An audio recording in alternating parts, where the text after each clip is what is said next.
télécharger voilà l'adresse. Je ne l'ai pas vérifié récemment, mais je pense que ce ne sera pas difficile à télécharger. Au pire, vous me contactez. Alors, voilà, quand on ouvre Trop, c'est cette fenêtre-là qui nous est proposée. Et vous voyez là en haut, j'ai fait apparaître un cadre rouge. Il y a le classique bouton ouvrir que vous allez utiliser. Et en fait, quand on dit à Trop ouvre un document, il ne va pas ouvrir le document comme on le ferait dans NVivo, on retrouve notre nouveau document tel qu'on l'a retapé. Il ouvre directement les résultats.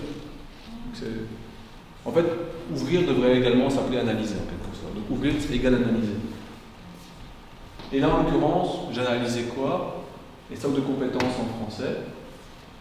J'ai transformé le PDF. Enfin, ça dépend. Il y a certains PDF et certaines versions de Trop qui font. Enfin, PDF et Trop, ça ne marche pas toujours super bien. Parfois, ça marche. Parfois, ils sont protégés. Parfois, il faut les transformer en texte. Parfois, quand on les transforme en fichier texte, la transposition n'est pas miraculeuse. Donc, parfois, il faut retravailler le document pour le soumettre correctement à Trop.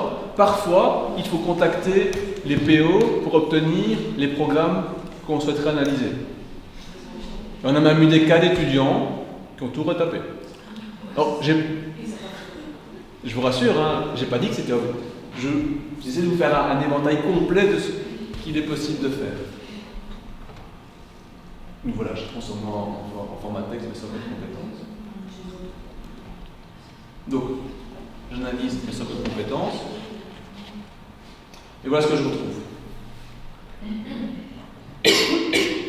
Il y a 4 espaces de travail proposés par Trop.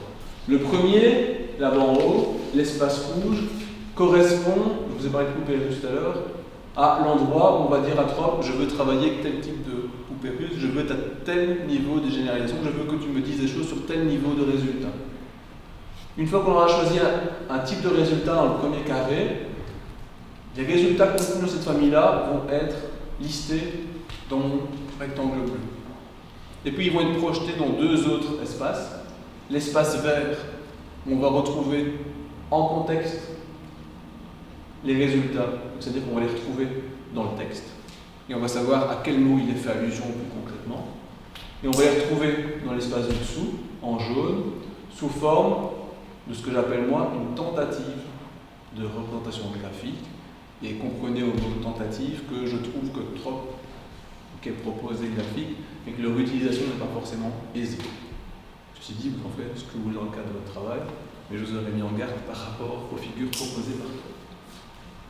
Alors, de manière un peu plus nette, on voit là que je suis sur l'univers de référence 1, c'est-à-dire au niveau le plus général des résultats proposés par Trop. Et on voit que le premier résultat qui m'est proposé, alors je suis désolé pour l'aspect lisible des choses, c'est écrit. Finalement, peut-être pas incohérent de se dire que le résultat le plus global que Trop me fournit par rapport à analyse et socle de compétences en français, c'est la référence à l'écrit. Je dis que ça va. A priori, l'analyse a l'air d'être globalement logique. Et en l'occurrence, il y aurait 127 entrées qui ont été associées à écrit. Alors, on les retrouve où? On les retrouve ici. On voit que table des matières, page, texte, page, document, document pluriel, médiathèque, livre, poème, mode d'emploi. Donc vous voyez un peu la diversité. Tous ces éléments-là ont été associés à l'entrée écrite.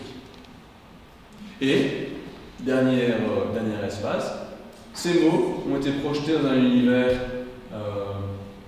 à deux dimensions différentes, hein, celui de gauche, celui de droite. Encore une fois, sans vraie lecture, de gauche à droite, en considérant que les mots qui apparaissent à gauche sont ceux qui apparaissent généralement avant le mot écrit, et ceux de droite étant ceux qui apparaissent après le mot écrit. Et on retrouve parfois dans ce type de figure-là des expressions.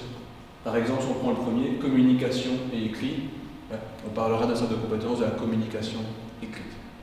Alors, ça n'a pas forcément une utilité. Je vous explique un peu les différents types de résultats qu'on peut trouver dans Trop. Là, en l'occurrence, pour la communication écrite. Et j'en reparlerai tout à l'heure, mais les différents types de graphiques qu'on peut demander se trouvent ici. Donc, si j'avais cliqué là-dessus, par exemple, les 3 sphères, j'ai réussi un autre type de graphique proposé par Trop. D'accord. Je vais continuer à passer en revue les résultats. Est-ce qu'il y a des questions? Oui. Pour le premier cadre rouge, c'est Trop qui fait directement toutes les références ou c'est nous? Parce que vous avez dit on peut choisir Tout ça ou tout ça? En haut? Ouais. Ça, c'est différents types de résultats.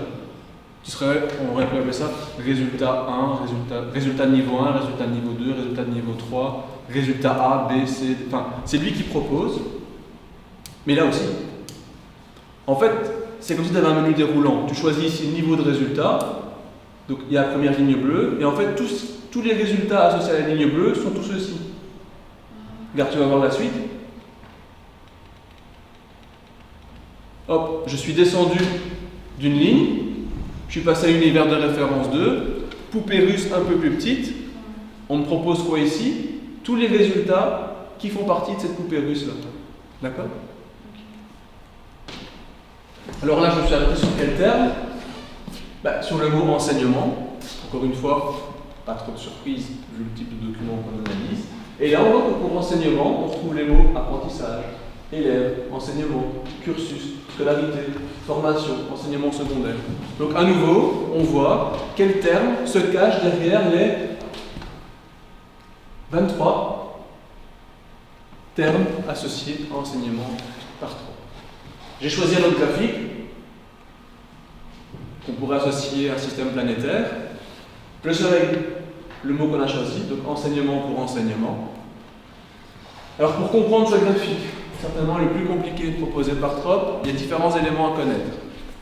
Le premier, c'est gauche-droite, comme j'ai pu vous en parler, actant, acté. La sphère au centre est le type de résultat dont il est question ici, enseignement à reporter là. La taille de la sphère est relative au nombre de mots associés à cette sphère-là. On voit que texte apparaît 119 fois là, pas étonnant que ce soit la plus grosse sphère que l'on retrouve dans notre système solaire. Dernier élément à connaître, c'est que la distance, et là c'est peut-être là où c'est le plus difficile à comprendre, en tout cas pas à comprendre mais à exploiter en termes de résultats, c'est que la distance entre les sphères communique la distance moyenne entre les mots dans le texte. Donc, au plus des sphères sont proches, au plus il s'agit de concepts abordés en même temps dans les propositions. En l'occurrence ici, prenons texte et temps, ils sont très très proches, et connaissance aussi. On peut supposer qu'il y aura plein d'expressions dans le texte. On va dire que dans ce type de texte, les étudiants devront faire preuve de la connaissance du temps utilisé, par exemple. Et je vous fais une explication comme ça à brûle pour point qui n'est peut-être pas hyper cohérente. Mais voilà le type de supposition qu'on pourrait faire. Il faudrait vérifier dans le texte si c'est cohérent ce que je vous dis, mais voilà comment on pourrait faire une supposition sur base du rapprochement de trois sphères qu'on retrouve. D'accord? Monsieur, oui. Vous pouvez répéter avec l'accent acté, parce que maintenant je ne comprends pas. D'accord. Qui peut répéter Samia à temps acté? Si personne ne peut répéter, ça veut dire que tout le monde est dans la même période.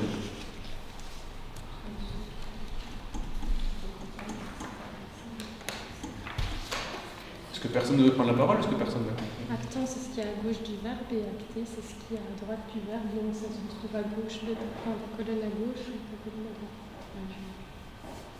Et ça sous-entend quoi en termes de qui fait l'action, qui subit l'action?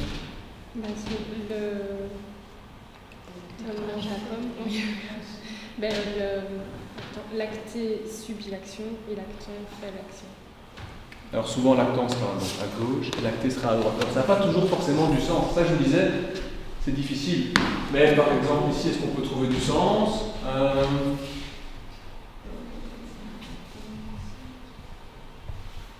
Je vous dis, les graphiques sont difficiles à comprendre. On essaiera de voir tantôt s'il n'y a pas un autre graphique qui permettrait d'appliquer cette règle de gauche-droite, actant-acté. Je ne sais pas si tu vois du sens comme ça qu'il pourrait sauter aux yeux.